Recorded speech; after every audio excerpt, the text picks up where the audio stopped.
झारखंड राज्य के देवघर जिले में स्थित बाबा बैद्यनाथ धाम देवघर बैद्यनाथ धाम भारत के 12 ज्योतिर्लिंगों में गिना जाता है। यह स्थान न केवल धार्मिक दृष्टि से बल्कि ऐतिहासिक, सांस्कृतिक और सामाजिक दृष्टि से भी अत्यंत महत्वपूर्ण है।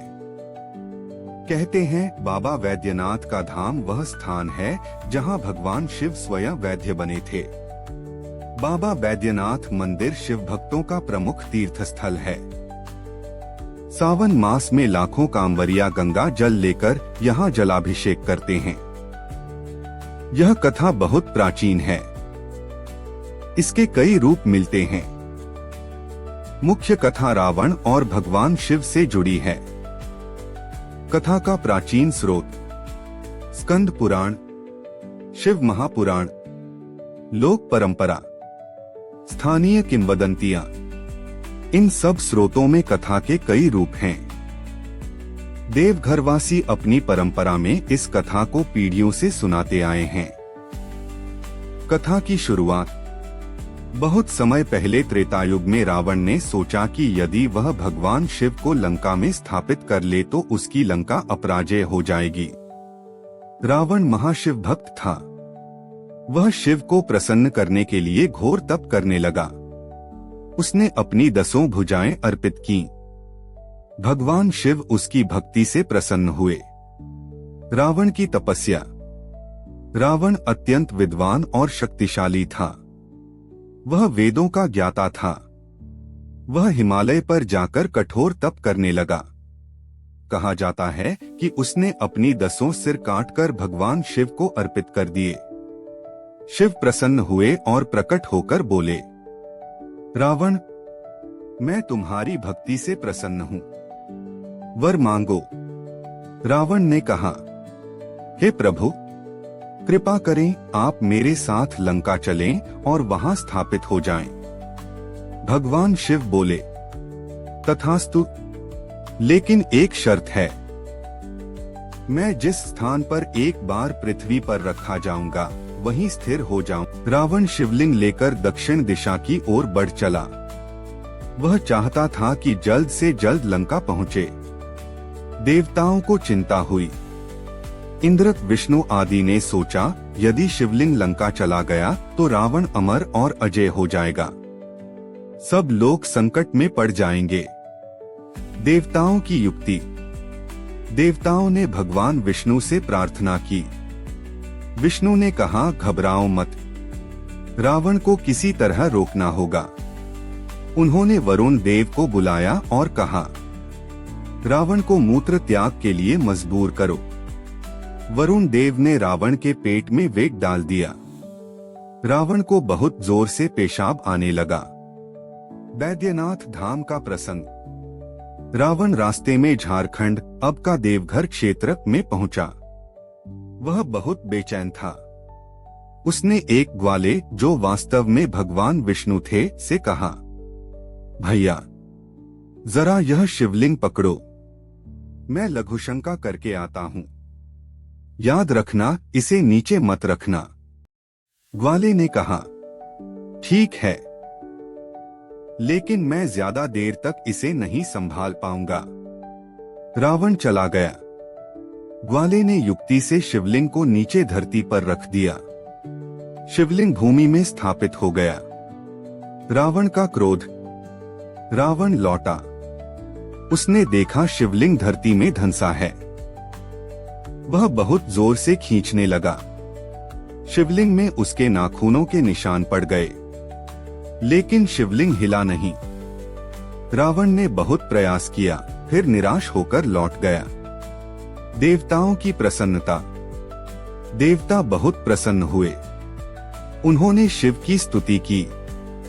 भगवान शिव ने कहा, मैं यहीं बैद्यनाथ रूप में वास करूंगा। जो भक्त यहाँ आएगा उसकी मनोकामना पूरी करूंगा। बैद्यनाथ धाम का नामकरण क्यों कहा जाता है बैद्यनाथ? किंवदंती यह भी है, रावण ने शिवलिंग स्थापित होते वक्त अपने नाखूनों से उसे घायल कर दिया था। शिव ने स्वयं वैद्य बनकर उसे जोड़ लिया था। तभी से उनका नाम पड़ा वैद्यनाथ, वैद्य प्लस नाथ। मंदिर निर्माण। कहते हैं बहुत बाद में राजा पूर्णानंद ने वहां मंदिर बनवाया। लोक कथाओं में कई अन्य राजाओं के नाम भी आते हैं जिन्होंने मंदिर का जीर्णोद्धार कराया। मंदिर के गर्भगृह में वही ज्योतिर्लिंग स्थापित है जिसे रावण लंका ले जाना चाहता था। स्कंद पुराण में कहा गया है, कामना सिद्धिदन लिंगण वैद्यनाथाख्यमुत्तमम। यह लिंग सब कामनाओं को सिद्ध करता है।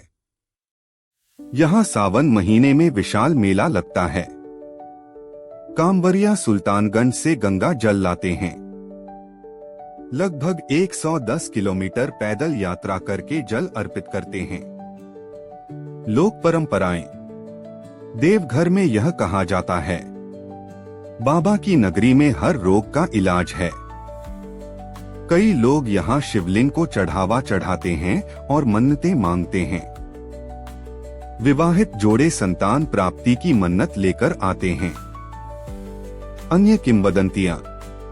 कुछ कहानियों में ग्वाले के रूप में विष्णु नहीं, गणेश का वर्णन भी आता है। कहीं कहीं यह भी कहा जाता है कि गांव के चरवाहों ने ही धोखे से शिवलिंग रख दिया। कई रूपों में कथा थोड़ी थोड़ी बदलती रहती है। ऐतिहासिक दृष्टि से पुरातात्विक प्रमाण बताते हैं कि यह स्थल हजारों साल से उपासना स्थल रहा है। मगध साम्राज्य, पाल वंश, नागवंश, मुगल शासन, अंग्रेजों के समय तक इसका महत्व बना रहा। अंग्रेज काल में यहाँ बड़ी संख्या में बंगाल से भी यात्री आते थे। स्कंद पुराण वर्णन। लोक भाष्य।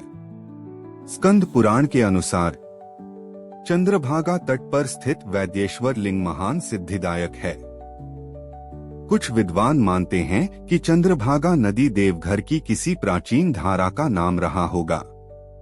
धार्मिक अनुष्ठान। जलाभिषेक, रुद्राभिषेक, महामृत्युंजय जा, सावन कांवर यात्रा। यहाँ के पुजारी पंडा समाज कहलाते हैं। वे परंपरा से सेवा करते आए हैं। कांवर यात्रा। कांवर यात्रा देवघर धाम की सबसे प्रसिद्ध धार्मिक परंपरा है। श्रद्धालु सुल्तानगंज, भागलपुर से गंगा जल भरते हैं। लगभग 110-120 किमी पैदल चलते हैं। बोल बम के नारे लगाते हुए बाबा को जल चढ़ाते हैं। सावन और भादों में इस यात्रा का विशेष महत्व है। मंदिर का स्वरूप। मंदिर का शिखर पंचरथ शैली का है। गर्भगृह में अष्टकोणीय यंत्र बना है। ऊंचाई 72 फीट के आसपास मानी जाती है। गर्भगृह भूमिगत सा लगता है। मंदिर परिसर में कई छोटे छोटे मंदिर हैं, काली, अन्नपूर्णा, गणेश, ब्रह्मा आदि। देवघर के लोग कहते हैं, बाबा बैद्यनाथ सब रोग हरते हैं। सच्चे मन से बुलाओ, बाबा सब इच्छा पूरी करते हैं। बाबा के दरबार में गरीब और अमीर सब बराबर हैं। सांस्कृतिक महत्व। बंगाल, बिहार, ओडिशा, नेपाल से भारी संख्या में यात्री आते हैं। झारखंडी लोक संस्कृति में बाबा का स्थान सबसे ऊंचा है। लोकगीत, लोकनृत्य, कविताएं सब में बाबा बैद्यनाथ की महिमा गाई जाती है। आज के लिए फिलहाल इतना ही। आपके